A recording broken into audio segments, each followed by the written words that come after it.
আমরা এখন দেখতে যাচ্ছি একটা ভূতের বট গাছ, যেখানে সচরাচর মানুষ ভয়তে কখনো যায় না। দিনের বেলাও এই ভূতের বট গাছ থেকে মানুষ দূরে থাকে। আমরা এখন সেখানে দেখতে যাচ্ছি।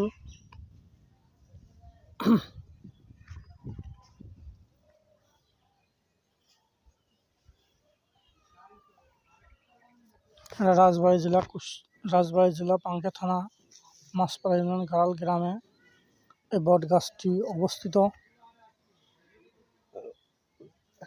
খুব আমরা কাদামাটি পার হয়ে যাচ্ছি।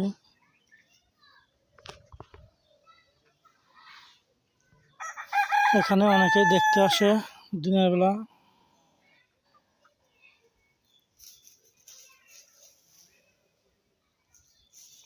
এটা আয়না ঢালা নামেও পরিচিত। এখানে দুইটি গাছ, একটা হলো বট গাছ আর একটা হলো পায়ের গাছ। দুইটি গাছের হিন্দু সম্প্রদায়ের লোকেরা এখানে পূজা করে এবং দুইটি গাছের বিয়ে দিয়েছে।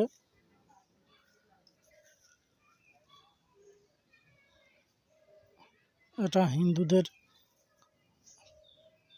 পূজা অর্চনা করে সন্ধ্যা এবং সকাল সন্ধ্যা প্রদীপ জ্বালায়।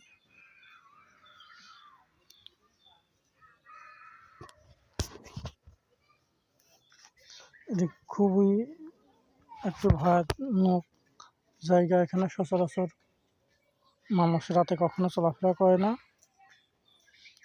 অনেক জায়গা নিয়ে এই গাছগুলো অবস্থিত। এটা হলো পায়ুর গাছ।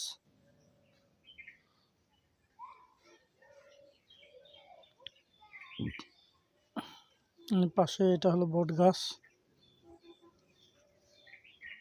এটা বট গাছ অনেক আগে থেকেই অনেক জায়গা জুড়ে আছে। এই যে পাশে যে পুষ্করিণী দেখা যাচ্ছে, এখানে মাছ চাষ করা হতো এবং রাতে যারা পাহারা দিত তারা অনেক ভয় পেত। এই জন্য এখানে আর পাহারা দেয় না। অনেক বড় পুষ্করিণী।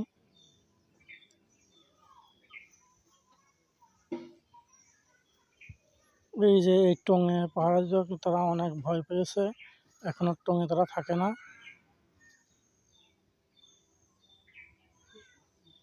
এখানে মাছ আছে, কিন্তু মাছ কেউ খেতে পারে না বা চাষ করতে পারে না ভয়তে।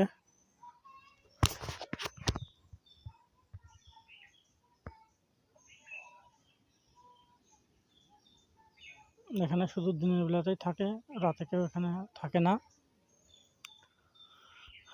এই যে এখানে হিন্দুরা সন্ধ্যাবাতি জ্বালায়, প্রদীপ জ্বালায়। এটি অনেক বড় এবং পুরাতন বট গাছ।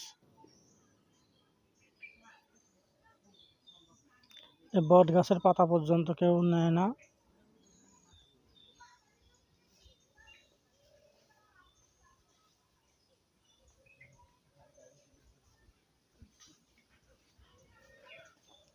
এই যে দেখা যাচ্ছে সন্ধ্যা প্রদীপ জ্বালায়, এখানে পূজা করে হিন্দু সম্প্রদায়ের মানুষ। এই যে গাছের শিকড় পর্যন্ত কেউ ধরে না।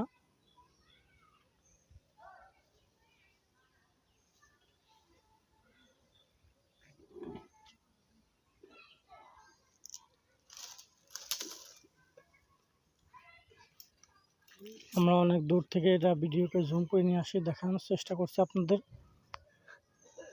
এই যে পাশে যে পুষ্করিণীর কথা বলা হচ্ছে, এই যে সেই বড় পুষ্করিণী।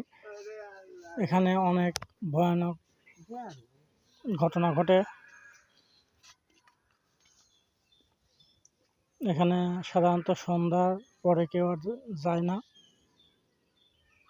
এই গাছের পাতা বা যেগুলো আবর্জনা হয় কেউ এগুলো নেয় না।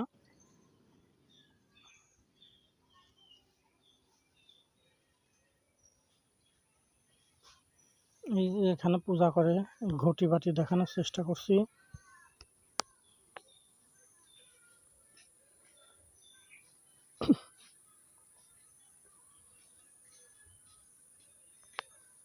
যারা এই বট গাছটা দেখতে চান তারা অবশ্যই দিনের বেলা আসবেন, সন্ধ্যার দিকে আসবেন না, কারণ এখানে খুবই ভৌতিক ঘটনা ঘটে।